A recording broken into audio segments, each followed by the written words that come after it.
Have you noticed recently that home builders across the country are offering super cheap below market interest rates to today's home buyers? How are they doing this? Why are they doing this? And if I'm a mortgage lender, how can I participate? Well, in today's episode, we are going to do a deep dive into what is known as builder forward commitments.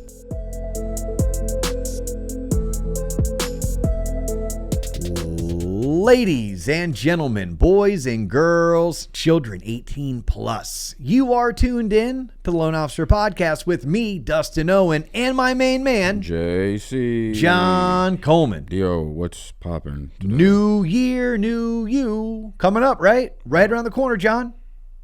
Look at us. We're like twinsies. We're like two Smurfs. Bro, I don't know rocking our blue. I don't know where you got your fucking Lowe's pullover, but we're definitely not twinning today. My Lowe's pullover. Lowe's. It looks like the Lowe's logo. Clearly, they took the Lowe's logo and just stuck hashtag all of us in the middle. Okay, so I have seen the Lowe's logo. Now, truth be told, I'm a Home Depot guy.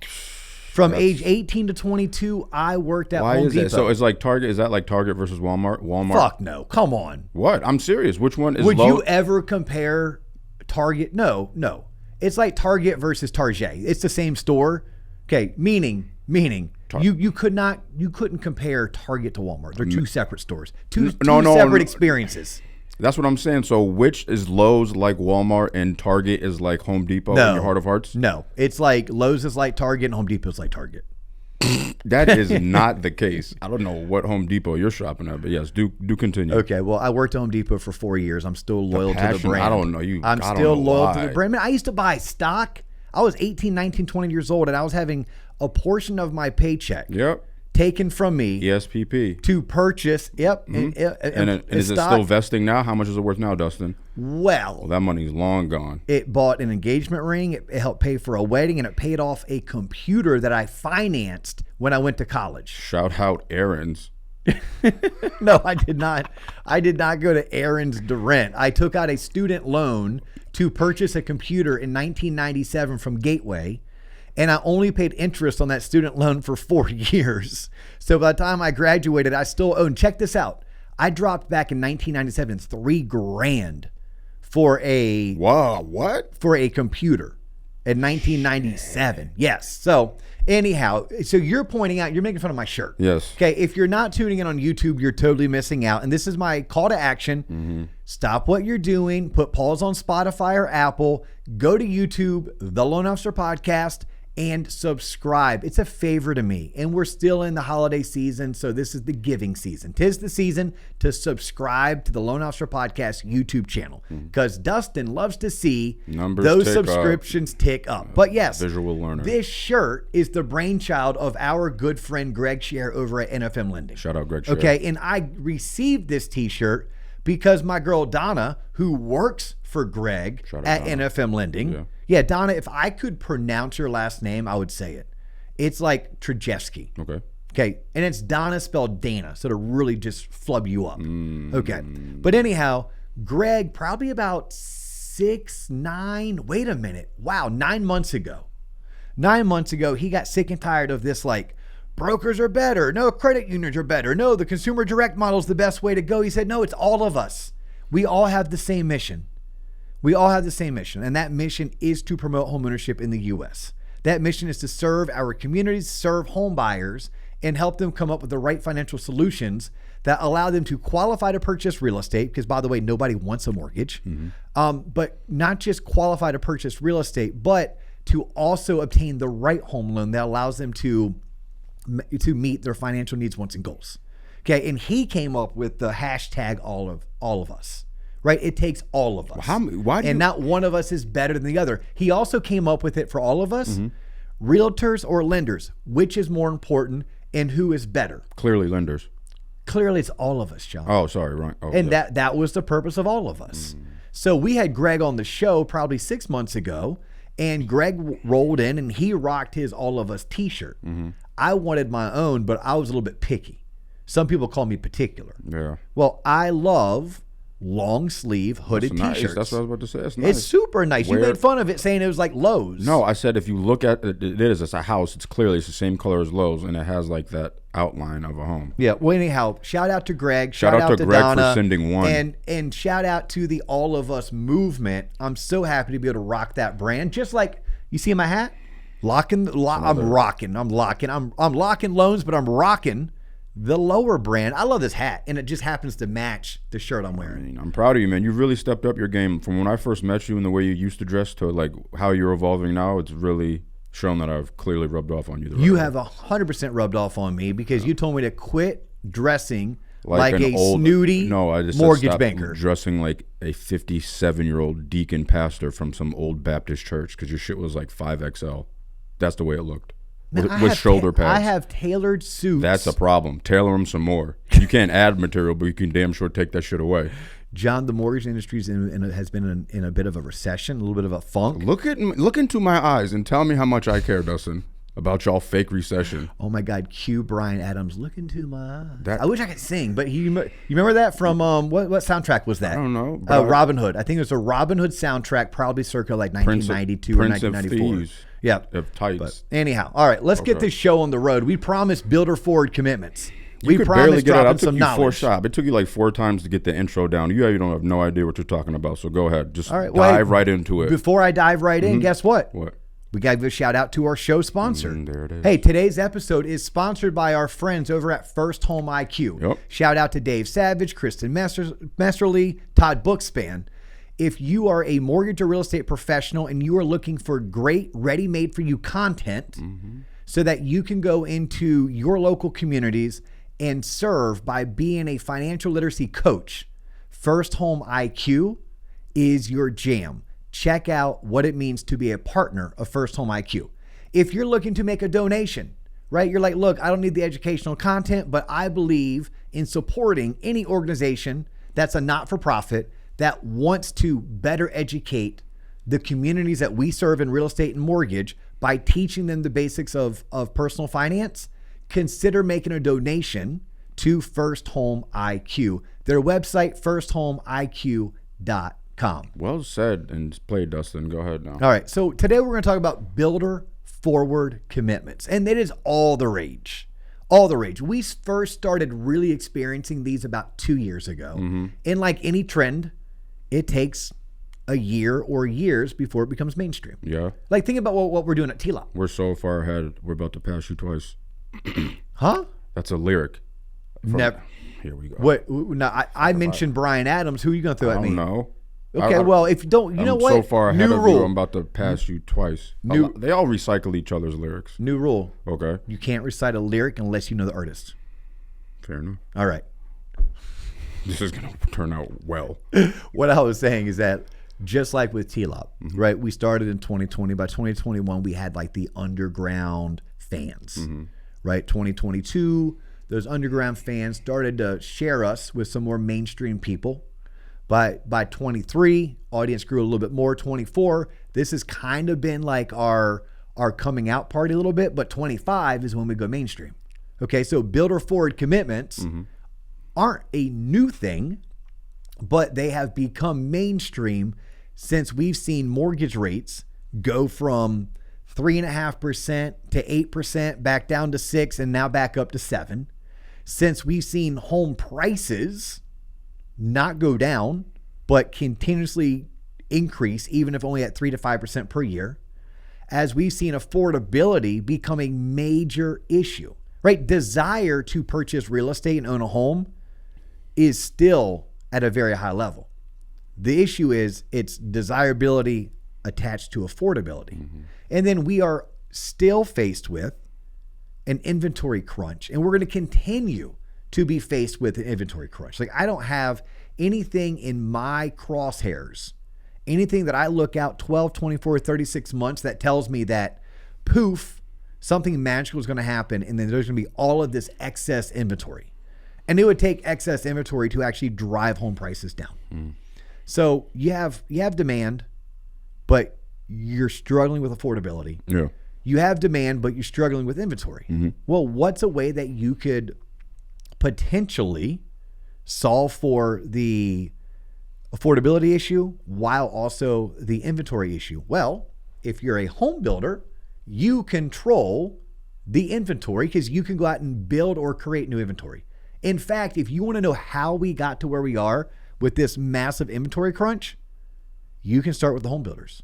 For a decade, from 2010 to 2020, they did not live up to their end of the bargain, meaning they didn't build enough units. Why is that? Because they were just comfortable making as much money as they were, building as much as they were? Many of them were licking their wounds because they lost their ass or they lost their entire company, which means they probably went bankrupt, potentially personally as well as professionally, because of 08, 09.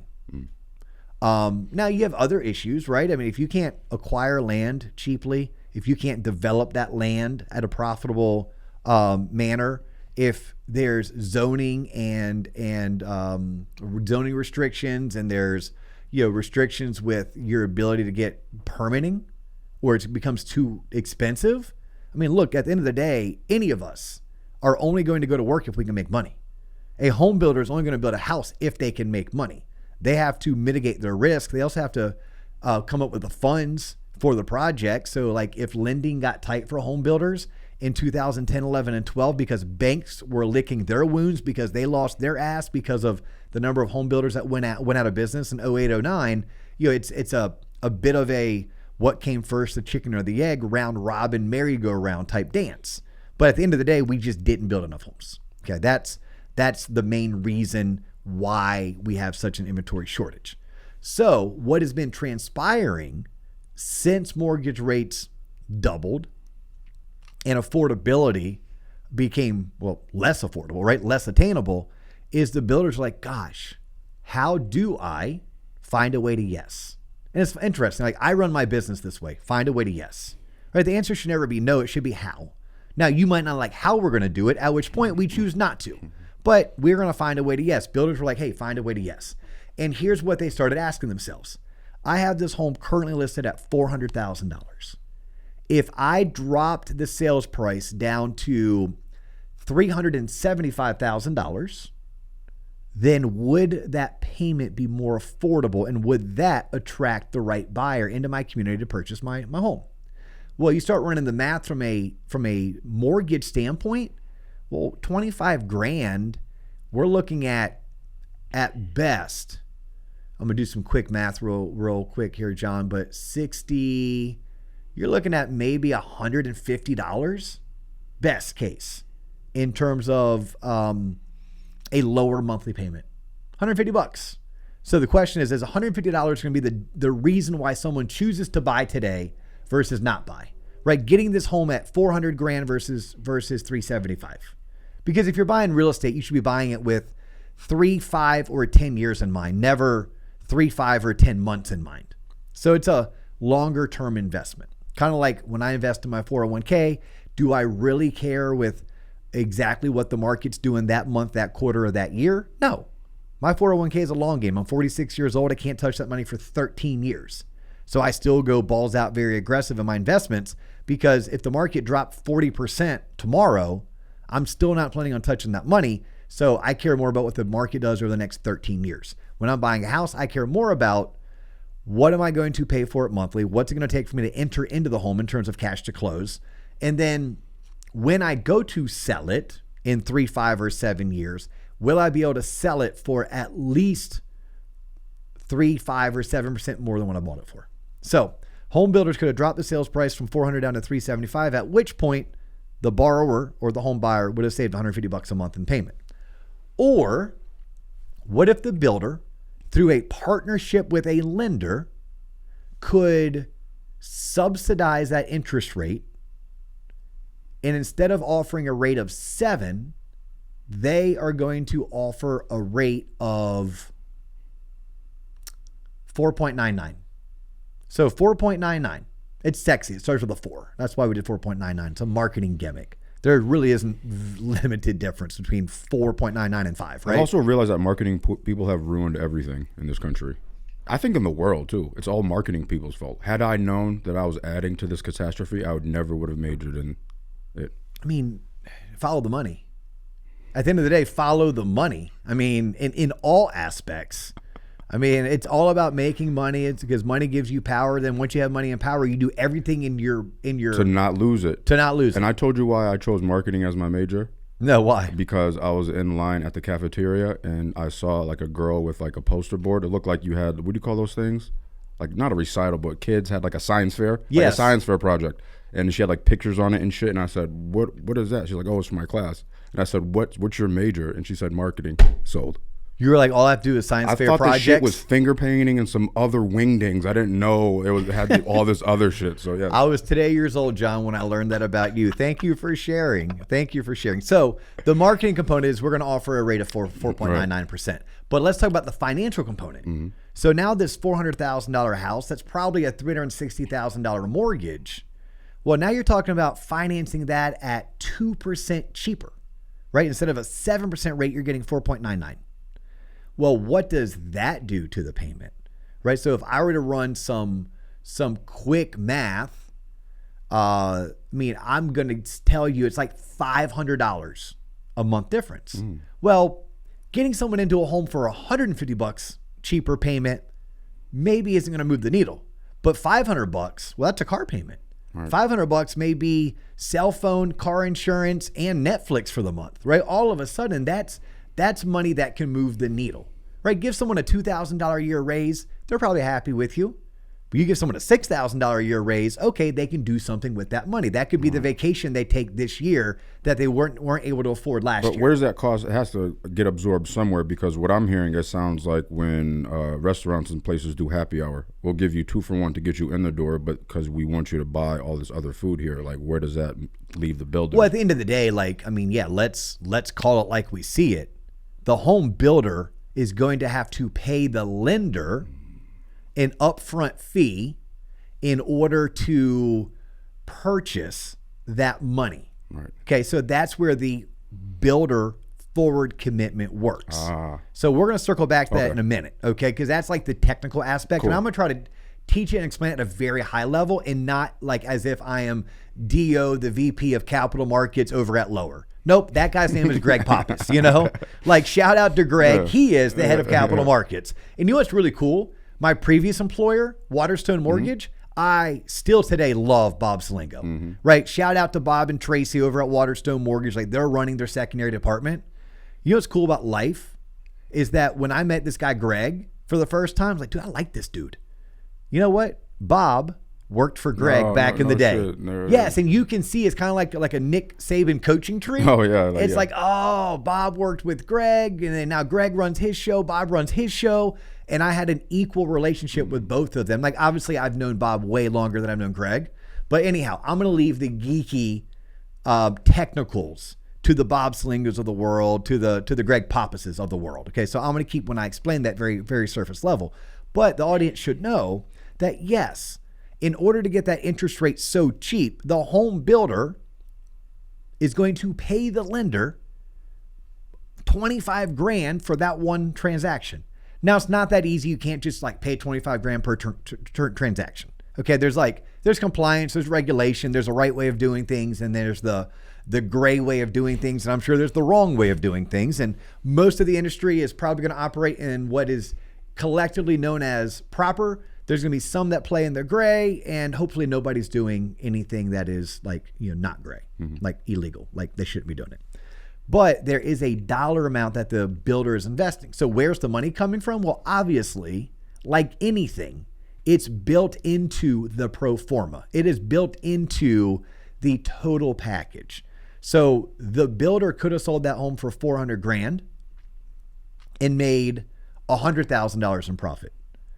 But now they're going to sell it for $100,000 and they're going to make $75,000 in profit. They had a choice. They're willing to give up $25,000. Do they want to give it up by dropping the sales price? Or do they want to give it up by incentivizing homeowners to buy by using subsidized interest rates? Well, we ran the math. If you give the discount in sales price, then the payment's only $150 a month difference. If you incentivize with a super cheap interest rate, it's $500. Well, the consumer is less concerned about, am I paying $375 or $400 for the house? They're more concerned about, can I afford the payment? So builders have recognized this, and that was their strategy. So ultimately, it's baked into the total price of the house. No different than when you go to a home builder and that home builder is like, if you use my title company and my lender, I will give you a $10,000 incentive. Okay, well, that's built into the sales price. I mean, everything we do is built into the sales price. If I go to that restaurant and it's 2 for 1, they've already accounted for the fact that they're going to be giving away X amount of free alcohol, and it's a business decision. They care most about were we profitable this month, this quarter, this year, not were we profitable between 4 and 6 p.m. Right? And that's how most decisions are made in business in general. So that's the theory and the thought behind it. Now, what is happening? Yes, what is happening is that these home builders are going to usually national lenders, right? Large lenders, and they're negotiating in blocks of $1 million, $5 million, $10 million, where I can go to you, John, the lender, and I'm Dio, the home builder. I'm like, hey, JC, will you sell me $5 million worth of commitments at 4.99%, and I will have them delivered to you in the next 120 days, right? Because the Gregs and the Bobs of the world, those VPs of capital markets, they're going to go into capital markets, and they're going to go to their trading desk, and they're going to make a bunch of trades that allow them to commit to the market X amount of volume at X amount of, at Y interest rate to be delivered by this date, right? Because there's hedge trades made. I'm going to geek out a little bit, but each hedge trade is made to offset a future purchase, right? So I'm selling something today I'm buying something today in order to sell something down the road. All I really try and do is lock in the fact that I'm going to be able to deliver and earn by delivering a certain interest rate in a certain package of goods. Okay, so the builder is going to the lender, and then the lender is giving them a quote. So this is where it gets competitive, right? It gets competitive because you're the lender and I'm the builder, and if you quote me $5 million of worth of 4.99 to be delivered on April 30th or before, and you tell me, well, hey, DO, that's going to cost 500 basis points or 5% of 5 million or $250,000. Well, what if the national lender down the road is willing to do that same thing for 230? Wait, I can drop my pins even lower. Well, then someone else is going to be able to do it for 215. And then someone's going to say, well, I'll only get half the money up front and I'll do the other half in installments, where someone else is like, I need all the money up front. Then you have some mortgage companies that are like, I'll just bill you every single month. Like, that's my strategy, is I'll bill you every month based on what you use. And then there's like anything, there's risk involved, right? Like, what happens if the builder doesn't deliver? Well, then you have pair-off fees. Then you have extension fees. Like, you have to figure out what to do.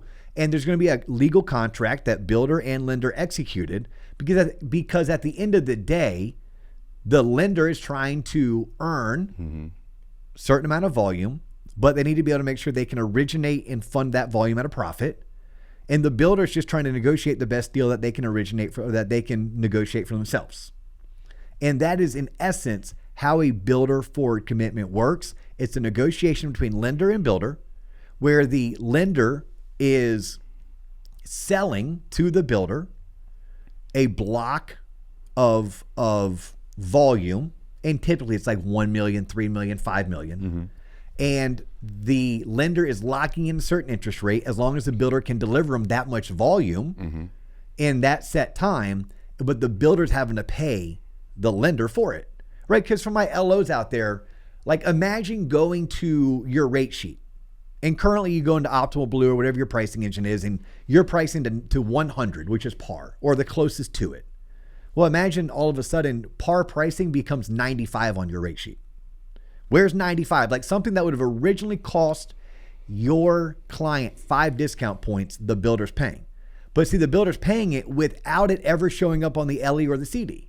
And that's what's huge, because we have these points and fees rules in the mortgage industry that if you have more than 3% points and fees rules, like, you're going to fail the high price HPML. What is that? High price mortgage loan. So you can't do that. So it's not just as easy as saying, well, let's just charge the consumer 5 points, got to use a lender credit to offset it. Well, what if you're using a lender credit, but the maximum seller contribution is 3%? right? What happens when you run into high cost loan issues? So you're trying to avoid maximum seller contributions towards closing costs. You're trying to avoid high price mortgage loans.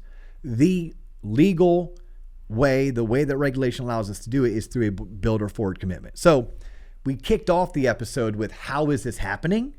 It is happening. It is legal. Builders are paying for it. And it's through a partnership with a lender where the builders are fronting a ton of money up front to purchase from the lender discounted interest rates. Then the builder is committing to be able to deliver to the lender enough volume, enough closings that we will use those subsidized interest rates for these particular home buyers who are now becoming the lender's borrowers. And they're all going to fund by a certain date. And the builder knows that based on their building schedule, right? They know, oh, well, this home's going to be completed in 60 days. I can get it sold and funded in 120 days. And then it's a round robin game. So, John, you came to me for $5 million and we fully filled it. You may come back to me for $3 million more. You may come to me for $5 million and you've already used $2 million. At which point I may just open up another $2 million to you. You may come to me for $5 million and maybe I'm the lender, you're the builder. Maybe my relationship with you is one in which I'm like, John, I love you, but $5 million is the maximum exposure that my company's willing to take with you. Cool. You'll go to my two of my competitors. You may get $2 million from Chris. You may get $3 million from Brian. All you care about is, are you able to pre-purchase, subsidize, discounted pricing so that you can move your inventory with your homes? You're a home builder. It's all you care about is, can I move inventory? Can I build it, move it, make a profit? Build it, move it, make a profit. What are you solving for? Well, you're creating inventory the market needs, but you need to make that inventory affordable. Just dropping the sales price isn't enough. But if you drop the interest rate to something that is well below market, that now makes homeownership more affordable. That's what consumers care most about. So if you are a mortgage lender and you've ever wanted to build relationships with home builders, you should get with your capital markets team. You should get with your divisional manager, your branch manager, and you should ask, do we offer builder forward commitments? That's question number one. Question number two, are we competitive? Right? It's one thing to offer the product, but if the product's not competitive, you're never going to win. So you have to be able to be able to offer it, and B, be competitive. And be competitive is not just in the interest rate offered. Being competitive is in the interest rate offered, but it's also in how the deal is structured. I may be willing as a home builder to take a more expensive commitment if I knew I didn't have to front all the money up front. What if my relationship with my lender was one in which they just invoiced me monthly for the amount of volume I used and I paid the fee? Next month, I get an invoice, I pay the fee. Well, what's more important to me? Cash on books, cash on hand? Or is it more important to me to be able to get the cheapest builder forward commitment? So like anything, just rate alone, just fee alone isn't enough. It's about the service. It's about the relationship. Well, the same thing's going to go. So if I'm an originator and I want to go after some large builders, like I'm going to give you an example. So I onboarded at Lower, rocking the hat. We talked about it earlier back in August. One of the very first things that I brought to Mike Baines and Greg Pappas was builder forward commitment.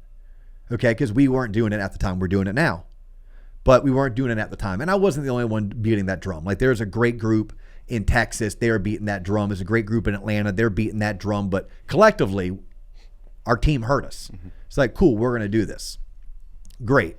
From there, I now have gotten in front of a local developer who has 140 units that he's going to be developing. They're breaking ground in January in order to start closing out their initial pipeline as early as April or May.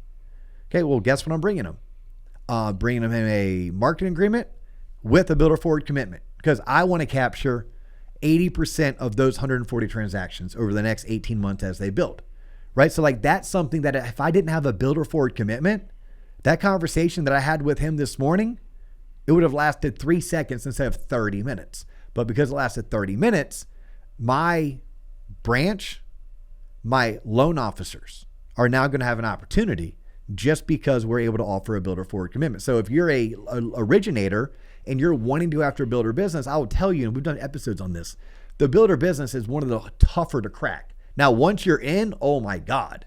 Like once you're in, it could be your jam for 2-3 decades and a phenomenal source of business. But getting in with a builder, it's like you have to separate yourself. Do you speak a language that maybe their in-house lender doesn't speak? Do you have a product that their in-house lender doesn't have? Well, in today's day and age, rarely do any of us have access to a product that others don't have. The language thing, it's typically Spanish that you need, and most of us in the builder lender space have, at this point, really good Spanish speaking originators. So then it's a matter of a service level. Okay, well, maybe if my in-house lenders get really busy, or maybe my in-house lenders cherry pick the easy loans and they turn down too many qualifiable applications just because they take too much work, potentially you could get some bounce out business, right? I have 2 friends, shout out to PJ, shout out to Eric Cotter. They've made a living out of doing builder turn down business, and they're doing what we call saleable loans or GSE loans. Like, I mean, Cotter's doing Fannie Freddie loans and PJ's doing FHA loans, but they're kind of surgeon-like in their tactical approach to being an originator. They got big brains and lots of experience. They can figure out what so few lenders actually can because they know the handbooks and the guidelines inside and out. But, you know, the PJs and the Erics, they're few and far between. So builder forward commitment, that's been the jam. If you want to lead into a conversation like a big dog and you want to think big, yeah, you would lean in wanting to have a conversation with a large production builder talking about builder forward commitments. Well said, Dustin. Is your head spinning yet, John? No, but I'm smarter to where now I can probably formulate jokes in a setting of strange, I mean, it's not strange, we could unfamiliar loan originators to where they would think it would be hilarious. So thank you for my new joke material heading into 2025. You are most welcome for that. And also heading into 2025, I have 2 announcements I need to make, and then we can go ahead and put a bow on today's episode. Don't worry, boys and girls, only 35 more minutes left then. Go ahead, Dustin. All right. First announcement is this. We're dropping this and recording this in December. We have our super exclusive, very private originator launch course being made available starting in February. It's a 16-week course. It runs February through end of May, beginning of June. It is taught and coached by me. You are in a small group with only 9 others, so 10 total. And this is the course. We offer it twice a year. So we offer it in the spring, we offer it in the fall, and we only have 20 spots open in the spring. That means I'm going to coach 2 classes. We're going to meet 13 times over 16 weeks. We're going to have book reading assignments. You're going to have homework. You're going to get 2 one-on-one calls with me on top of the 13 small group calls. But it's this program that has allowed originators to double their income in less than 12 months. It is this program that has allowed someone to grow their production so big that another company wanted to make them a producing branch manager. This program has allowed people to go on to have their best months ever. And I'm talking like $3-4 million production months. So if you're serious about your business and you want to go next level, then I'm going to encourage you, check out LO Launch, see if it's a good fit for you and see if you're a good fit for us. But there's only 20 spots available, which I know we already have 8 or 9 pre-registered. So really we only have about 11 or 12 spots available. The information's on our website, tloponline.com. The class is called LO Launch. I'm going to rename it to Originator Launch because I want our mortgage broker friends to know that they would benefit greatly, just like the MLOs benefit greatly. So that's number 1, John, and I'm less than 35 minutes. Number 2, if you noticed, I kicked off today's show with an official sponsor of the day. Like, this show is brought to you by our friends over at First Home IQ. If you are interested in sponsoring our shows moving forward, we are going to make it available for partners who want to participate to be a show sponsor. Just like in 2025, we are going to open up just 5 advertising relationships with those companies and those organizations that would benefit from getting in front of our audience and being a part of everything John and I and the rest of the TLOP team are doing. So if you're interested in sponsoring our show, if you're interested in advertising on our show, reach out to our girl, Nikki Ray, Nikki. Nikki Ray is RHEA. You can find her on LinkedIn. You can also email her at nikki@tloponline.com. Nikki's going to be your go-to to figure out if LO launch is for you. And Nikki's also going to be your go-to resource to talk about opportunities to sponsor our show or to be one of the select few advertisers that we allow onto our platform. Yay. On that note, continue to subscribe to the YouTube channel, sign up for our newsletter. That's also found on our website, tloponline.com. It's a free newsletter. I write it. Great content, comes out every Thursday. It's only about a 3 to 5 minute read. You'll love it. If you don't love it, just freaking delete it and unsubscribe. But sign up for our newsletter. And please make sure you're taking our content and not just learning from it for yourself, but you're sharing it with others. Why? Because sharing is caring. And this content is free source, but it's free source for all of those in the mortgage industry, the real estate industry, or the communities we serve. His name is John Coleman. My name is Dustin Owen. The shirt I'm rocking is courtesy of Greg Scher and Donna over at NFM. It's all of us. Join the All of Us movement and continue to tune in. Connect with me on LinkedIn. Follow us on Instagram and understand that this is bye for now, but I look forward to catching you on the next episode. Peace.